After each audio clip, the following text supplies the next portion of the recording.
Operation లేకుండా మోకాలు మరియు నడునొప్పులకు అత్యాధునిక చికిత్స. చిన్న ఇంజెక్షన్ తో పరిష్కారం. Elites pain and pain management. నమస్తే, వెల్కమ్ టు ఐడ్రీమ్. నేను మీ మాధురి. ప్రస్తుతం మనతో పాటు సైకాలజిస్ట్ వెంగిపరపు రవికుమార్ గారు ఉన్నారు. తన హెచ్ఆర్ మేనేజ్మెంట్ కూడా. సో తనని అడిగి సొసైటీలో అసలు సైకాలజీ పాత్ర అసలు ఏం జరుగుతుంది అనేది డిఫరెంట్ వేస్లోని గ్యాడ్జెట్స్ యూజ్ చేసి కానీ కొంతమంది రాణిస్తున్నారు, కొంతమంది రాణించలేకపోతున్నారు. ఇలాంటివన్నీ అసలు ఏం జరుగుతుంది అనే దాని మీద అవగాహన తీసుకుందాం. నమస్తే సార్. నమస్తే అమ్మా. సార్, మనకి సిద్దిపేటలో రీసెంట్గా ఒక అమ్మాయి ఫ్రీ మెడికల్ సీట్ కొట్టింది. ఎలా అంటే అమ్మాయి ఎటువంటి క్లాసెస్కి వెళ్ళలేదు, ఎక్కడికి వెళ్ళలేదు, ఓన్లీ మొబైల్తోనే తను ఫ్రీ సీట్ కొట్టగలిగింది. సో మిగతా వాళ్ళకి అది ఎందుకు సాధ్యం కావట్లేదు? ఆ అమ్మాయికి ఎలా సాధ్యమైందంటారు? మీరు అడిగిన క్వశ్చన్లో వండర్ఫుల్ ఇదేనమ్మా. ప్రస్తుత కాలంలో మన టీనేజర్స్ అబ్బాయి కానీ అమ్మాయి కానీ వారి యొక్క టైం మేనేజ్మెంట్ దగ్గర, అంటే నేను ఇక్కడి నుంచి ఎక్కడికైనా వెళ్ళాలి అనుకున్నాను. Example I take it Delhi వెళ్ళాలి అనుకున్నప్పుడు నాకున్న సమయం ఎంత, నేను ఎంత సమయంలో అక్కడ చేరాలి, నా దగ్గర ఉన్న ఆర్థిక వనరులు ఏంటి, దాన్ని ఎలా వాడుకుంటూ అక్కడ ఆ సమయాన్ని పాటించటం అనేది ఎక్కువగా పాటించలేకపోతున్నారు. దీనికి రకరకాల కారణాలు ఉన్నాయి. కానీ మీరు అడిగినటువంటి క్వశ్చన్లో ఆ అమ్మాయి దీన్ని తలుచుకున్నాడు. మనకి వెంటనే మీరు అడగంగానే గుర్తుకొచ్చింది. ఆ అమ్మాయి ఉంది పూరి గుడిసె. అవును. పొద్దున పూట తింటే రాత్రి తినగలదో లేదో, ఎందుకంటే తల్లిదండ్రులు ఇద్దరు కూలీలు. ఓకే. కానీ ఆ అమ్మాయికి తన కుటుంబం యొక్క పరిస్థితిని మార్చాలనే ప్రయత్నంలో తను చేసినటువంటి మంచి ప్రయత్నం. అంటే తను ఏమనుకుందంటే నా కుటుంబాన్ని నేను ఇన్ని రోజుల తర్వాత ఈ స్థాయిలో చూడాలి అనుకుంది. వెంటనే ఏం చేసిందంటే తనకి తల్లిదే రోజు వచ్చే కూలి ఇంట్లో తినడానికి సరిపోయినా కానీ అమ్మతో చెప్పింది, అమ్మ నాకు ఒక చిన్న మొబైల్ ఇది కొనిస్తే నేను ఎక్కడికి వెళ్ళకుండా మెడిసిన్స్ ఇది తెచ్చుకుంటాను, నేను చదువుకుంటాను అంది. తల్లి అంది, ఏంటి నువ్వు కలలు కంటున్నావా, ఇది పాసిబుల్ కాదు కదా అన్నట్ట. అంటే లేదమ్మా నువ్వు చూడు ఇదేంటే ఆ తల్లి చాలా కష్టపడి ఇక్కడ ఇంకా 2 ఇళ్లలో ఎక్కువగా పనిచేసి కొంత డబ్బు తీసుకొచ్చి అమ్మాయిని ఎవరి దగ్గర 50%తో ఒక మొబైల్ అడిగి కొనుక్కొచ్చి ఇచ్చింది కూతురు. ఇవ్వగానే అమ్మాయి దాంట్లో నుంచి నెట్లోకి వెళ్ళి తనకు కావాల్సినటువంటి సబ్జెక్ట్స్ని వాటిని అన్నింటి తీసుకొని ఆ సబ్జెక్టులలో చదువుకుంటూ ఆ క్వశ్చన్లలో వచ్చినటువంటి డౌట్స్ని తను కాలేజీకి వెళ్ళినప్పుడు ఆ లెక్చర్స్ని అడిగి తెలుసుకోవటం మొదలుపెట్టింది.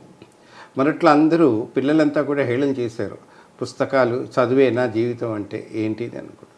కానీ ఆ అమ్మాయి ఒకటి చెప్పింది, నా జీవితంలో 26-27 ఏళ్ళ దాకా నేను చదువు మీద ఫోకస్ చేస్తే తక్కిన జీవితం అంతా అందరూ నా మీద ఫోకస్ చేస్తారు, నా లక్ష్యం ఇది కావాలని. ఎందుకు అంటే మా ఇంటికి ఎవరు ఎక్కువ రారు, ఎవరు వచ్చినా కానీ మమ్మల్ని రమ్మని పిలుస్తారు, పిలిచేటప్పుడు కూడా మమ్మల్ని పిలిచే పిలుపులోనే ఒక నెగటివిటీలో పిలుస్తారు. ఎందుకంటే మా పేరెంట్స్ మాకు ఇది ఉంది, దాన్ని నేను మార్చాలి అనుకుంటా. తను ఏం చేసిందంటే ఆ టైం అప్పుడు నుంచి ఒక లక్ష్యంలాగా ఒకటి తీసుకుంది. ఏం తీసుకుందంటే తను చెప్పింది ఒక ఇంటర్వ్యూలో, తను మొట్టమొదటగా నేను ఈ రోజు నుంచి ఎటువంటి పెళ్ళిళ్ళకి ఎక్కడికి వెళ్ళను, సమయం దొరికినప్పుడల్లా నేను చూస్తున్నవన్నీ కూడా ప్రతి పాయింట్ రాసుకుంటాను, రాత్రి 7 తర్వాత ఎటువంటివి తినకుండా నేను పుస్తకం ముందు కూర్చొని 11 దాకా చదువుకొని మళ్ళీ పొద్దున్నే లేచి అమ్మకు కావాల్సిన పనులన్నీ నేను తయారు చేసి పెట్టి అమ్మ నా కోసం ఇంత కష్టపడి చేసింది కదా అని చెప్పి తను ఆ ప్రయత్నం, అంటే తను ప్రతిరోజు నా లక్ష్యానికి ఇంత చేరాను, వారం అవగానే ఇంకా నేను చదవలసినవి ఉన్నాయి అని ప్రణాళికలు వేసుకొని చదువుకుంటూ వచ్చింది. దాంతో 6 నెలల్లో కల్లా తన సిలబస్ అంతా అయిపోయిందిట.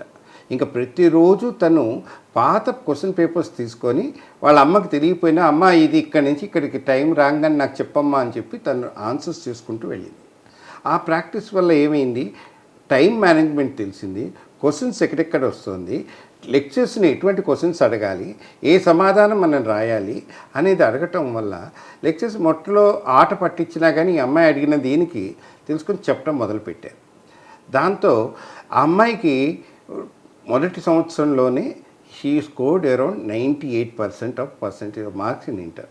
అంటే ఒక నమ్మకం అనేది పెరిగింది. అప్పటిదాకా ఇంగ్లీష్లో మాట్లాడలేదట, రాయటం కూడా కష్టంగా ఉందిట. కానీ రోజు ఈ ఆకలి తను తీసుకుంటున్న పని లక్ష్యం వీటన్ని మీద తను చదువుకుంటున్నటువంటి టేబుల్ ముందర ఒక చక్కటి డాక్టర్ యొక్క ఫోటో పెట్టినట సర్వీస్ ఇది. అంటే ప్రతిరోజు తన యొక్క లక్ష్యాన్ని గుర్తు చేసుకుంటూ ఎవరు ఎన్నన్నా కానీ ఒకటే చెప్పింది అమ్మాయి, ఏనుగు వెళ్తుంటే చాలా కుక్కలు బాగా చేస్తాయి, కానీ నేను వెళ్తున్న దారిలో నువ్వేం చేరుతావు అన్న వాళ్ళందరూ కూడా నేను అలా పోల్చుకున్నాను సార్, ముందర వెళ్ళాను. ఈరోజు నన్ను రాగానే నా పేపర్లో నేను కూడా అనుకోలేదు, ఫ్రీ సీట్ కూడా వచ్చింది. రావటంతో ప్రతి ఒక్కళ్ళు రాజకీయ రంగంలో ఉన్నవాళ్ళు, విద్యారంగంలో ఉన్నవాళ్ళంతా మేము చదివిస్తామని ముందరికి రావటం. అంటే ఇప్పటికి కూడా మనిషికి ఒక నాలెడ్జ్ అనేది ఎంత అవసరమో తెలిసింది అని చెప్పి. అంటే అంటారు కదా, ఏదైనా సాధించే వరకు మనకి ఏమీ తెలీదు, ఏదైనా సాధిస్తే మన చుట్టూ 10 మంది ఉంటారు అనే థాట్ అమ్మాయికి ఎప్పటి నుంచో ఉంది. ఆ థాట్ని నిజం చేసుకోగలిగింది అంటే ఆ అమ్మాయి యొక్క లక్ష్యాన్ని ప్రతి క్షణం గుర్తుపెట్టుకుంది. రెండవది, ఎప్పుడైనా కానీ అమ్మ మీరు చూడండి, ఎవరి లైఫ్లో కానీ ఐశ్వర్య రాయ్ కానీ అమితాబ్ బచ్చన్ కానీ ఎవరైనా వాళ్ళ ఫ్యామిలీ మటుకు నేను I want to take failure చూసిన తర్వాత సక్సెస్ చూశారు. దాన్ని కాపాడుకోవటం వల్ల they are able to reach to the certain levels. ఏ మనిషికైనా కానీ ఫెయిల్యూర్ రాగానే, ఈవెన్ కలాం గారు కూడా 10th క్లాస్ ఫెయిల్, అంత మాత్రం నేను ఎక్కడ ఓడిపోలేదు.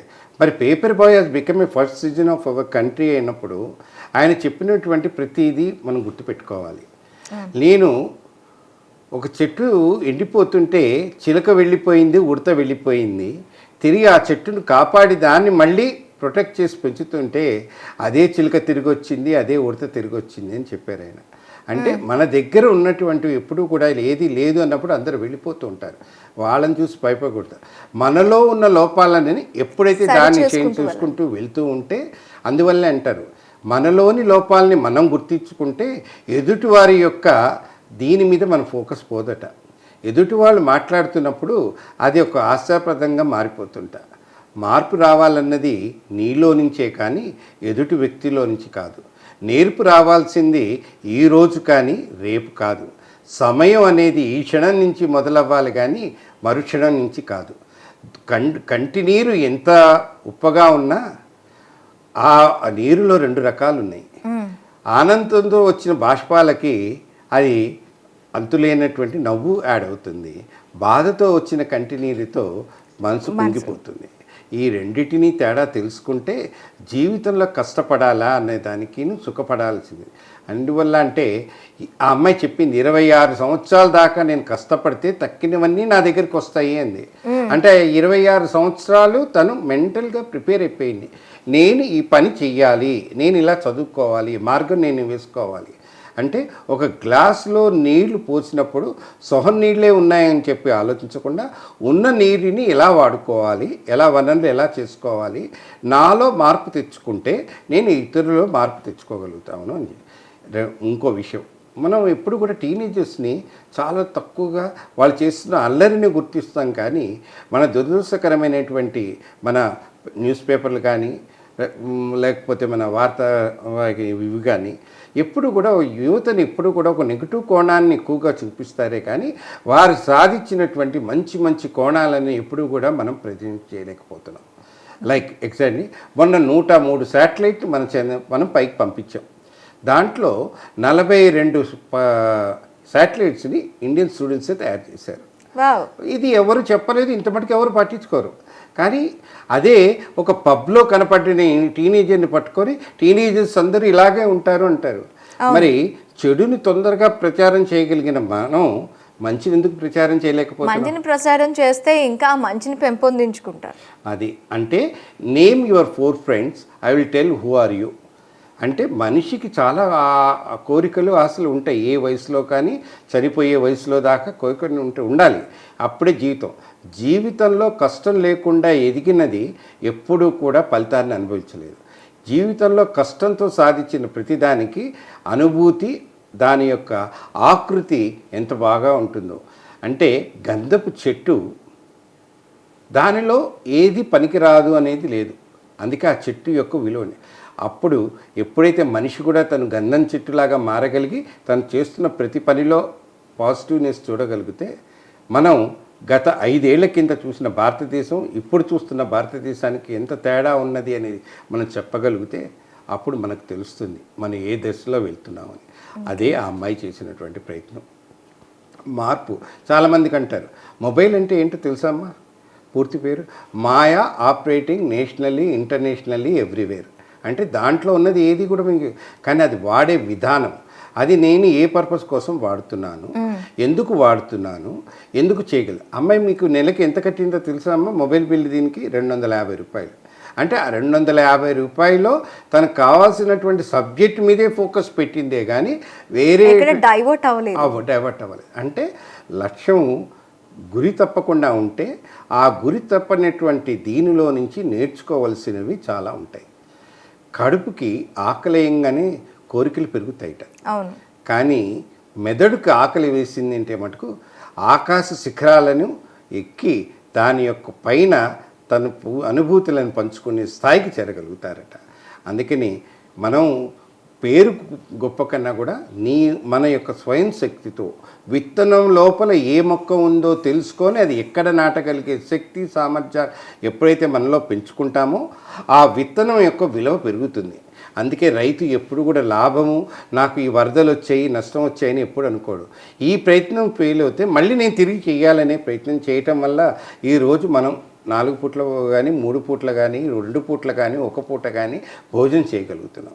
కానీ ఆ విలువ తెలిసిన దీనికి రూపాయికి ఎప్పుడూ కూడా విలువ తగ్గదు. ఎటు చేసినా కానీ రూపాయి విలువ రూపాయి. విద్యార్థి విలువను తెలుసుకోగలిగితే రాబోయే 25 సంవత్సరాల దాకా భారతదేశంలోనే టీనేజర్లు పనికి రావటం, ఇది మానవ వనరులు మన దగ్గర ఉన్నాయి. వాడుకునే విధానానికి కావాల్సినటువంటివి 3 అంశాలు ముఖ్యంగా కావాలి. అది మొట్టమొదటిగా విద్యార్థిని నమ్మి సరియైన మార్గం ఇవ్వటానికి మన చుట్టూ ఉన్న చట్టాలు కానీ రాజకీయ వ్యవస్థ కానీ పునాదులు ముందరి నుంచే వేయాలి. రెండవది విద్యార్థి యొక్క విద్యా విధానంలోకి వచ్చేటప్పటికల్లా చాలా మటుకు మనకి ఏమైపోయిందంటే కార్పొరేట్ వ్యవస్థ పెరిగిపోవటం వల్ల రియల్ స్టూడెంట్స్, రియల్ ఎఫర్ట్స్ ఉన్నవాళ్ళు, ఆ కడుపులో ఆకలి ఉన్నవాళ్ళని మనం ఎక్కువగా మెరిట్ స్టూడెంట్స్ అంతా కూడా మైగ్రేట్ అయిపోతున్నారు. ఇది అంటే ఇక్కడ వనరులు లేక అని కాదు, అక్కడ ఆశ ఎక్కువ అవుతుంది. అక్కడ తర్వాత మూడోది వచ్చి ఎప్పుడైనా సరే మన యొక్క తెలివితేటల్ని మనం చేసిన మనకున్నటువంటి అంశాలని బీర్బల్ కథల్లో నుంచి కానీ లేదా తెనాలి రామకృష్ణుడు కథల్లో నుంచి కానీ కొన్ని మనం చూస్తుంటే వాళ్ళంతా ఎంత తెలివైన వాళ్ళు, ఉన్న దానిలో సమస్యను ఎలా పరిష్కరించుకోవాలో నేర్పగలిగారు. ఇటువంటివన్నీ కూడా మనం విద్యార్థికి మనకి నేర్పి కొన్ని చెప్పగలిగితే ఏ రోజు కూడా అతను క్వశ్చన్ వేయకుండా క్లాస్లో ఉండడు. విద్యార్థి ఎప్పుడైతే క్వశ్చన్ క్లాస్లో వేయటం మొదలు పెడతాడో ఆ క్లాసు 200% సక్సెస్ అవుతుంది. ఎప్పుడైతే విద్యార్థి క్వశ్చన్ వేయకుండా క్లాస్లో కూర్చొని ఇతరులతో నేను మాట్లాడలేను అనుకుంటాడో అది ఓన్లీ బోధన మటుకే అవుతుంది. అంటే ఆత్మ పరిశోధన ఎప్పుడైతే మనం చేసుకొని విద్యార్థి క్వశ్చన్ వేసినప్పుడు, పిల్లలు క్వశ్చన్ వేసినప్పుడు, లేక ఎవరైనా క్వశ్చన్ అడిగినప్పుడు ఓపిక తెచ్చుకొని ఇది ఎందుకు అడిగారు, ఇది ఏ పరిస్థితిలో అవసరము, ఇది ఎందుకు అనేది ఎప్పుడైతే తెలుసుకుంటామో సిద్దిపేటలో నువ్వు చెప్పినట్టుగా ఆ పాపలాగా మన దగ్గర ఎంతోమంది ఉన్నారమ్మా, చాలామందిని గుర్తించవచ్చు. దాన్ని మనం చెయ్యాలి అన్నప్పుడు విద్యార్థికి లక్ష్యం ఎలా పెట్టుకోవాలి, తన యొక్క విజన్ ఎలా ఎటు మార్చుకోవాలి. దీనికి ఫైనల్గా ఒక చిన్న ఎగ్జాంపుల్, బుల్లెట్ ట్రైను వెళ్తున్నప్పుడు ప్రతి పెట్టెకి ఇంజన్ ఉంటుంది, మెయిన్ ఇంజన్ కూడా ఉంటుంది. ఈ పెట్టెకు ఉన్నటువంటి ఇంజన్ మెయిన్ ఇంజన్కి సపోర్ట్ చేయటం వల్ల అంత స్పీడ్గా వెళ్తుంది.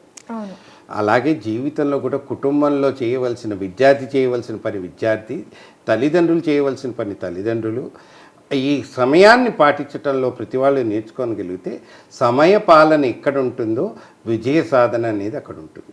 సమయ సాధన ఎక్కడ ఉంటుందో విజయ సాధన రెండు ఎక్కడ ఉంటే లక్ష్యం చేరటానికి మార్గాలు ఏర్పడతాయి. ఎప్పుడు ఇతరులపైన నెగిటివ్గా ఆలోచించడం, ఇతరులపైన నింద వేయకుండా విద్యార్థి మారితే మార్పు కోసమే, మార్పు భవిష్యత్తు కోసం అని తెలుసుకున్న ప్రతి వాళ్ళకి, అటువంటి విద్యార్థులందరికీ మన హ్యాట్స్ ఆఫ్ చెప్పాలి. Okay sir, thank you very much.